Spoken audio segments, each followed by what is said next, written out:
Sea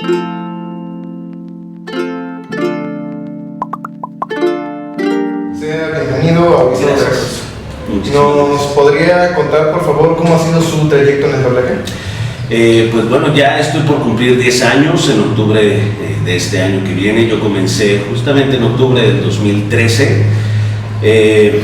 Ha sido un poco complicado al inicio, como cualquier profesión artística. Empiezas desde abajo, hay que irte dando a conocer, van saliendo oportunidades, hay que tomarlas.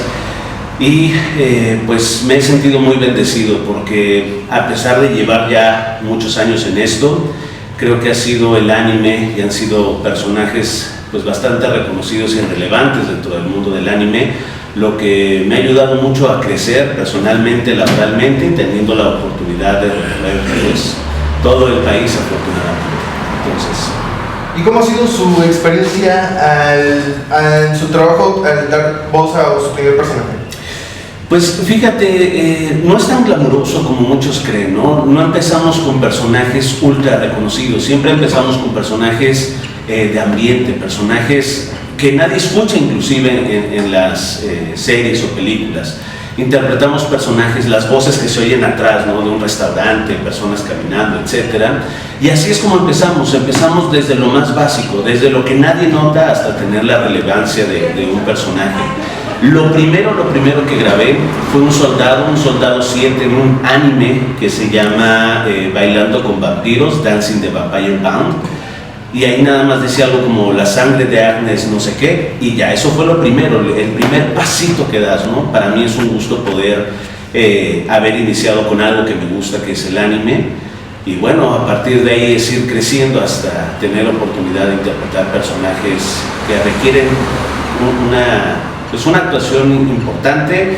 En el caso de Bakugo, un grito muy potente y pues toda la seriedad, no importa si son caricaturas, películas, no importa si son personajes pequeñitos o son protagónicos, todos requieren la misma seriedad.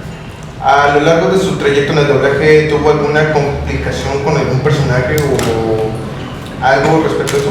Sí, hay un personaje al que le tengo mucho cariño, que es de una novela brasileña. Muchos creerán que es el anime, pero personalmente fue un personaje de una novela brasileña que se llama Rock Story. Era el protagonista de esa novela y este actor de imagen real, Vladimir Brigstad, tenía unos cambios muy rápidos en cuanto a su forma de hablar, su humor. Hablaba a una velocidad muy rápida y luego se alentaba. Cambiaba de humor, de estar tranquilo, explotaba. Entonces ese tipo de ritmos que llevan los personajes, nosotros tenemos que empatarlos, no podemos estar por debajo del actor, tenemos que estar igual o superarlo en algunos casos, ¿no? Lo ideal sería siempre superarlo. Ese fue un personaje que me costó mucho trabajo por el ritmo que llevaba el personaje, e inclusive la gente de producción habló conmigo y me dijo que si podía hacerlo o no.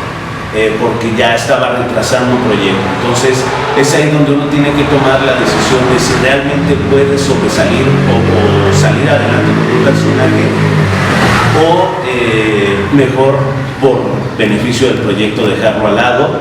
Afortunadamente, creo yo, tomé la decisión de quedarme con el personaje, seguirlo interpretando, y hasta la fecha lo sigo interpretando en todas sus novelas que llegan. Sabemos que uno de los personajes más conocidos que usted ha dado voz ha sido Bakugo. ¿Cómo ha sido su experiencia dando voz al personaje, en especial en la película de Boku no Hero, Heroes Rising? Es un personaje muy difícil. Tuve la oportunidad de tener ya un acercamiento al anime desde hace varios años, desde que estaba en emisión. Y desde que conocí el anime supe que era un personaje, pues vaya, muy explosivo como él mismo, ¿no? Pero sobre todo muy desgastante a nivel vocal. Estar hablando como el personaje es muy desgastante. Cuando llegó la primera película, la de Dos Héroes, tuve la oportunidad de hacer casting, pero no quería casting para Bakugo. Yo hice casting para Todoroki. Lo hice, pasó 1 o 2 días y me hablaron para regresar a interpretar, hacer otro casting, y cuando llegué pues me dijeron que hiciera casting para el personaje de Bakugo. Yo al conocer ya a este personaje pues sabía lo difícil que iba a ser, sabía el impacto que tenía con los fans, la dificultad, lo hice y pues oh sorpresa, me terminé quedando con Bakugo en vez de Todoroki. Y aún así la construcción del personaje, a diferencia de lo que muchos creen, es una construcción de personaje muy rápida. A diferencia de Japón, la diferencia del doblaje y lo que se hace en Japón es el voice acting. Ahí no es doblaje, es actuar tal cual el personaje. En el tipo de voice acting que se hace en Japón se tienen meses, se habla con el director de diálogos, con el director de animación, a veces con el mangaka, productores, y se tiene toda una mesa y varias semanas o meses de preparación para desarrollar a un personaje y una voz, ¿no? En nuestro caso tenemos segundos, llegamos a la pantalla, nos dicen ese es tu personaje, vemos el script, ahí viene lo que tenemos que decir y en cuestión de segundos tenemos nosotros que entender por qué el personaje está hablando así, cuáles son sus características. No nos dan hojas descriptivas, en algunos casos sí, afortunadamente para mí, repito, ya conocía al personaje de Bakugo, entonces ya tenía un poquito la idea de la psicología que tiene, pero el problema es trasladar del japonés al español una voz que está muy marcada y sobre todo porque la forma de hablar en Japón es muy diferente a la nuestra. Ellos utilizan mucho el aire, hablan mucho así. Si yo imitaba tal cual el japonés al español, se iba a escuchar todo el tiempo así, se iba a escuchar mal. Y una de las grandes características que tiene el personaje, que no es tanto por el personaje, sino por la cultura, es el raspado de la voz. Se les conoce en Japón como gamberros, aquellos personajes, no sé si ubican el anime de Shaman King.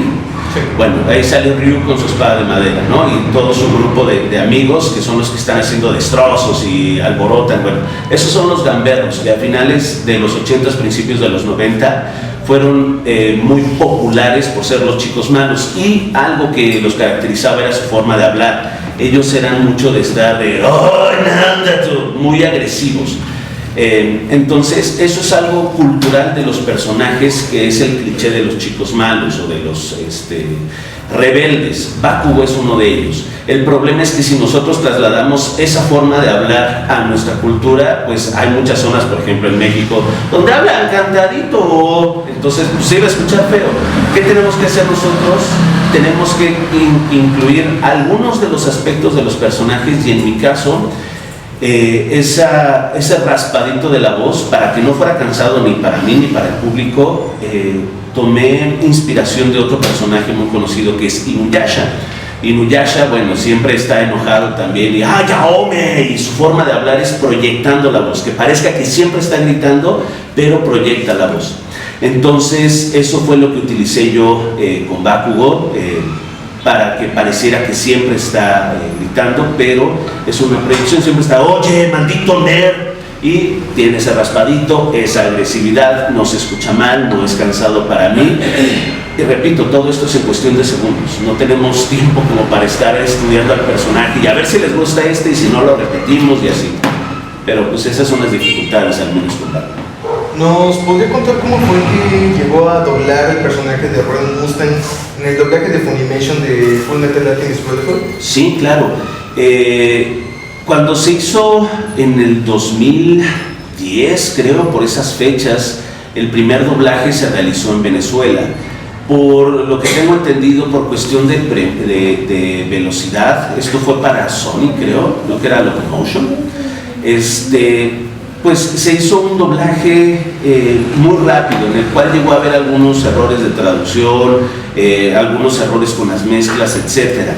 Y cuando llegó el proyecto de Funimation, querían recuperar o querían pues corregir este tipo de errores, tanto de adaptación como de sincronización, como de mezcla, algunos efectos sobre todo. Entonces cuando llegó el proyecto llegó aquí a México. Afortunadamente se pudo contar con los hermanos Elric, con Johnny Torres, que ya vive aquí en México, y se me fue el nombre de mi otro compañero que vive en España, ¿no? Entonces, gracias a que estábamos grabando de manera remota en ese entonces por lo de la pandemia, es que se pudo contactar de forma remota con mi compañero allá en España, y Johnny Torres pudo grabar desde aquí en México sus personajes. No se pudo hacer esto con todos los personajes porque esto implica mucha gestión en cuanto a contactarlos a todos, gestionar horarios, los pagos, etc. Y por fines de calidad y sobre todo por la velocidad, ya que nos piden un tiempo límite, creo que se grabó, si no me equivoco, fue como en 2 meses, o sea, o menos, fue muy rápido el doblaje. Afortunadamente ahora sí se hizo una adaptación fiel al japonés. Obviamente los diálogos son muy diferentes de lo que se escucha en el doblaje venezolano y lo que se escucha en el doblaje hecho de aquí en México. Rescatamos la fidelidad de los diálogos, inclusive hay guiños que mucha gente no conocía y los metimos. Por ejemplo, cuando habla la verdad con los otros personajes, es la voz de la verdad y la voz del personaje, o sea, están hablando al mismo tiempo el personaje con el que hablan y la verdad. Ese es un guiño que en el japonés está presente, en el doblaje venezolano no estaba presente, y es un guiño que respetamos nosotros, ¿no? Las mezclas, los diálogos, inclusive son diálogos a veces extraídos del manga. Entonces, al conocer que es una franquicia muy querida, se le tuvo ese respeto, y a mí me dieron la oportunidad de interpretar al coronel Roy Mustang, que curiosamente también fue una de las series que vi de pequeño, fue de los primeros animes que llegaba a ver en las convenciones. Ya conocía al personaje, vi tanto la primera adaptación como la segunda, Brotherhood, y es curioso que muchos consideran a Roy Mustang que es un personaje muy cool.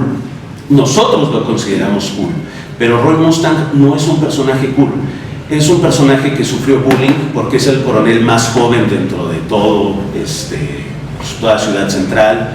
Es alguien que mentalmente está desgastado porque tuvo que matar a miles de soldados contra su propia convicción, porque él lo que quiere es cambiar el mundo, pero hacerlo de una manera correcta. Y el matar soldados por órdenes de sus superiores era algo que a él le incomodaba mucho, pero pues lo tenía que hacer, ¿no? Como soldado. Entonces, Roy Mustang no es un personaje cool, es un personaje que tuvo problemas por haber matado a soldados, tiene problemas en la actualidad porque todos lo ningunean al creer que no tiene la capacidad de comandar, y eso se tiene que ver reflejado en la actuación. Tienes que entender la psicología de los personajes. Primeramente somos actores, por eso es importante que hay que ser actores. Doblaje es la técnica de sincronización de labios, nada más. La actuación es lo que llena de vida a los personajes, y como actores tienes que entender la psicología de un personaje. Pero pues básicamente así fue como llegué a interpretar algo. Muchas gracias. No sé si algún otro medio quiere hacer una pregunta. Sí, a mí me gustaría preguntar lo siguiente. ¿Cómo nace como tal su interés en la actuación? Es curioso porque no tenía interés en la actuación. Mira, yo de pequeño tuve la fortuna de uno de mis mejores amigos. Sus padres eran dibujantes de cómic mexicano, Kaboom Studio.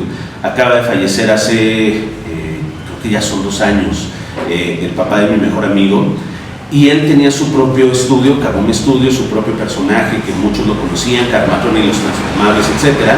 Y gracias a ellos, que también estaban involucrados con los Simpsons directamente en Bongo Comics, fui conociendo a los actores de doblaje de los Simpsons, pero yo ellos los veía en el estudio. Yo iba a jugar a casa de mi amigo y los veía ahí platicando, y una vez me acuerdo que me presentaron a Claudia Mota. Me dijeron, mira, ella es la voz de Bart Simpson, mira, hazle, ay, cómete mis pantalones. Y yo, dale, cool. O sea, hasta ahí, o sea, a mí no me llamaba la atención, ni me impresionaba, ni nada. Pero lo que sí es que de chiquito siempre me gustó llamar la atención. Entonces cuando hacían eventos bailables, hacían las obras pastorelas, me encantaba estar ahí. Yo era más por perder el tiempo que por la pasión de la actuación, ¿no? Digo, ¿puedo dejar de lado las clases e irme a divertir? Pues claro que lo voy a hacer. Entonces siempre tuve esa espinita del lado artístico. Mi madre es músico de hobby, tiene su banda inclusive de jazz. Y siempre he estado rodeado de ese tipo de cosas artísticas. Entonces llegó un momento de mi vida donde convivir con muchos ahora compañeros y también amigos actores de doblaje, pues me dejó esa espinita, ¿no? de doblaje. Y yo le pregunté a Javier Rivero, la voz de La Vaca en La Vaca y el Pollito,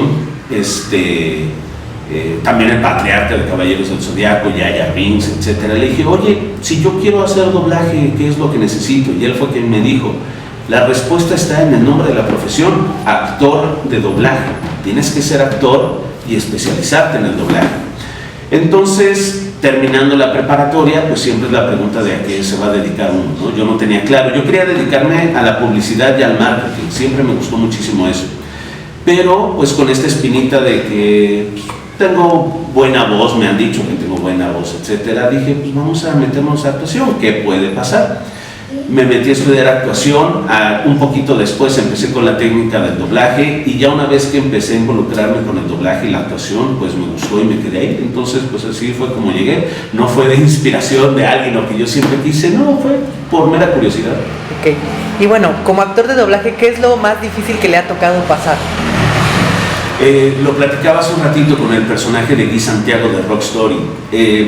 Al ser un personaje nuevo al que yo estaba interpretando, un actor nuevo, todos tenemos un ritmo al hablar, todos tenemos una manera diferente en la que hablamos, hacemos pausas, exageramos las cosas, y como actores hay que interpretar al actor. O sea, nosotros no hacemos, nosotros no somos nosotros, debemos dejar de ser nosotros y ser el actor. Entonces nosotros tenemos que impactarnos al ritmo, a la manera de actuar, a sus pausas, a sus guiños, a lo que haga el personaje lo tenemos que hacer nosotros. Y a mí me costó mucho trabajo con él por la velocidad que tenía, las pausas. Él es brasileño, entonces se graba del portugués al español. Y pues obviamente me costó tanto trabajo que los de producción, empecé a retrasar el proyecto, era el protagonista de esta novela, empecé a retrasar el proyecto, no llevaba la velocidad que necesitaba el proyecto y hablaron conmigo y me dijeron, oye, a ver, vamos muy atrasados, tenemos que entregar 4 capítulos a la semana, nos está retrasando, ¿puedes con el personaje o no puedes? Y no te lo dicen en mala onda de, ay, es una basura, no sirves. A lo mejor te queda muy grande el personaje, no tienes la experiencia para ello. Y me dejaron elegir a mí, me dieron la oportunidad a mí de elegir de si continuar con el proyecto o relevarlo a alguien más, aprovechando que llevábamos pocos capítulos. Era una novela de 150 capítulos, imagínate. Entonces, pues creí en mí y creí que si me ponía las pilas podía hacerlo. Tomé esa decisión de continuar con el personaje, con el proyecto, a lo mejor un poco egoísta de mi parte, pero creo que eso me impulsó muchísimo porque de todos los errores que seguía teniendo, me ayudó muchísimo a crecer profesionalmente y hasta la fecha sigo interpretando a ese actor en todas las producciones que traigo. Y bueno, caso contrario ahora, ¿qué ha sido lo más bonito, lo más divertido que le ha tocado pasar por ser actor de doblaje? Creo que lo más bonito es recordar mi infancia, porque digo, tengo 32 años, crecí tal cual en los 90 con series de anime, Yu-Gi-Oh, Beyblade, Pokémon, Digimon, Sakura, Ranma, Medabots, me puedo seguir, vaya, crecí con todas las caricaturas. Y como niño chiquito, que tenía toda la mercancía que me pudieran vender, tenía mi deck de Yu-Gi-Oh, tenía mis Beyblades, quería las cartas Cloud de Sakura Card Captor, o sea, de Digimons, Digivice, vaya, crecí con todo eso. Y nunca me imaginé que podía seguir jugando ahora como adulto a lo que jugaba de niño, y además que me iban a pagar, ¿no? Entonces, lo más bonito es cuando me toca interpretar personajes con los que yo habré crecido, como Kaiba, por ejemplo, Roy Mustang, series que veía ahora como My Hero Academia, etc. Es bonito porque le permite al Rafa de chiquito seguir jugando como adulto, y creo que ese cariño y ese mismo fanatismo como otaku lo puedo transmitir en mi trabajo para los demás. Entonces eso es lo más bonito. Me gustaría preguntarle también si de alguna manera se siente identificado con su personaje de Katsuki Bakugou. La verdad es que no, porque Bakugou es totalmente diferente a como soy yo. Yo me identifico más incluso con Deku, pero es muy gracioso porque cuando la gente me conoce piensa que soy igual de agresivo que Bakugou y que a todo el mundo le estoy gritando, cállate maldito negro, pero no me identifico con él más allá de sus convicciones, ¿no? De a veces su egocentrismo sí lo retiene mucho al convivir con los demás.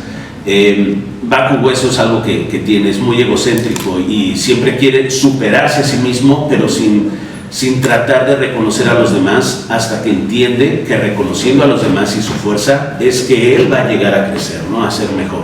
Entonces, creo que sería lo único con lo que me podría comparar con Batman. Ok, bueno, finalmente me gustaría preguntarle, ¿qué personaje le gustaría interpretar o a qué franquicia le gustaría pertenecer? Hay un personaje que me ha gustado desde hace muchos años. Antes de entrar ya profesionalmente al doblaje, cuando estaba en los inicios intentando alguna oportunidad, hacer sala, que saliera lo que sea, me acuerdo que me refugiaba yo en el fan, no sé si lo conozco, y ahí conocí un personaje que es de una serie que se llama Tengen Toppa Gurren Lagann. El personaje es Kami. Conocí al personaje y con él sí me identifico. Es el personaje con el que me puedo identificar al 100%. Es un personaje que me gusta muchísimo. Si han visto la serie, bueno, lo conocerán, y si no la han visto se la recomiendo, está inclusive en Netflix. Ese sería el personaje que me gustaría grabar, ese sería mi sueño, el que si me dieran a elegir un último y ya me retiro de doblaje, sería eso. Muchísimas gracias. Gracias a ti. ¿Algo más? Perdón, Sí. Mencionas que o cuando eras niño, creciste con Yu-Gi-Oh! Para ti, ¿cómo fue el impacto? Porque pues Yu-Gi-Oh! Sabemos que es un anime que ha tenido generaciones y que hoy en día está vigente y cada día más, ¿no? Sí. Pero para ti, ¿cómo fue trascender de ser un fan, un espectador, a ser la voz de Seto Kaiba? Fue muy chistoso. Y es que ahí te va lo gracioso de todo eso. Cuando empezó Yu-Gi-Oh! Aquí en México, me acuerdo que en mi escuela empezaron a llegar compañeros con decks de cartas, ¿no? Y yo dije, ¿qué es eso? ¿Por qué todo el mundo está coleccionando y jugando, no? Es más, ni siquiera sabíamos las reglas, nada más veíamos que tenían más puntos de ataque y ya te gané nomás porque sí. Así es como empezamos a jugar Yu-Gi-Oh! Ya hasta que alguien con más experiencia en el inglés empezó a leer el librito de reglas, porque veíamos nosotros la serie Yu-Gi-Oh! Y muchas veces no te explicaban ni el por qué, nada más convoco a este y con este activo este efecto y ya, pero tienen reglas, hay todo un proceso. Entonces me acuerdo que cuando empezamos a coleccionar los decks, mi primer deck fue el de Yugi, me gustaba muchísimo, me gusta mucho la cultura egipcia, y pues Yugi, al ser el faraón, quería su deck, ¿no? Además deck de Spellcasters, el mago oscuro y todo. Y empecé como un niño chiquito a aprender a jugar, llegué a ir a torneos de Yu-Gi-Oh! Hicieron uno oficial por primera vez en México en una convención que se llama Utopía, que lo organizaron justamente los papás de mi mejor amigo. Ya era un torneo oficial de Konami. Y pues yo siempre lo estuve disfrutando, ¿no? Yo era de los que se sentaba a jugar frente a la televisión con su deck y por alguna razón siempre perdía. No sé de dónde sacaba Yugi cartas, pero bueno. Me gustaba, inclusive tengo una anécdota muy bonita de que yo siempre quise el disco de duelo, el que salió, y llegó a estar súper baratísimo, pero pues bueno, nunca me lo compraron y quedé con ese trauma. Y yo hice mi propio disco de duelo con cartón, con el mantelito que venía en el deck, con discos de acetato o de vinilo de esos chiquitos que había que le quitaba a mis papás. Con una cajita de cereal de Choco Crispies de las chiquitas, ahí metía mi deck, me hice mi disco de duelo, vaya, yo era muy feliz, pero me lo rompieron en la escuela porque estaba jugando en clases con él y obviamente se enojaron. Entonces, sí, así de involucrado siempre estuve con Yu-Gi-Oh! Pasaron los años, salieron nuevas franquicias, me gusta todavía Yu-Gi-Oh! ¿Cómo es? ¿Donde sale Jaden? Es GX, creo que es Yu-Gi-Oh! GX donde sale Jaden. Pero bueno, pasaron los años, ya me empecé a alejar más de Yu-Gi-Oh! Pues obviamente ya no me alcanzaba ni para comprarle decks, todos me los compraron mis papás, etc. Me alejé de la franquicia y cuando anuncian la película de Yu-Gi-Oh! Lazos más allá del tiempo, yo estaba emocionado por ver otra vez en el cine una película de Yu-Gi-Oh! ¿no? Esta película creo que no se exhibió en cines aquí, únicamente salió en formato de televisión. El doblaje se hizo en Colombia, creo, por lo tanto la voz de Jaden y de Yugi y el faraón Natem y Pegasus no eran las mismas, ¿no? Y en aquel entonces, que estaba metido en lo del fandom, yo me acuerdo que decía, a mí me gusta imitar a Yugi, tanto a Yugi chiquito como faraón, e hice un fandom de la película. Nada más, o sea, cambié la voz de Yugi del faraón por la mía y la dejé en internet ahí nada más. Como a mucha gente le gustó eso. Y años después, cuando salió la nueva película de Yu-Gi-Oh! Lazos Más Allá, digo, la de Yu-Gi-Oh! El lado oscuro de las dimensiones, muchos me decían, oye, ¿por qué no doblas los trailers? Bueno, y yo solito hice a ¿cómo se llama? El villano de la última película, se me fue su nombre.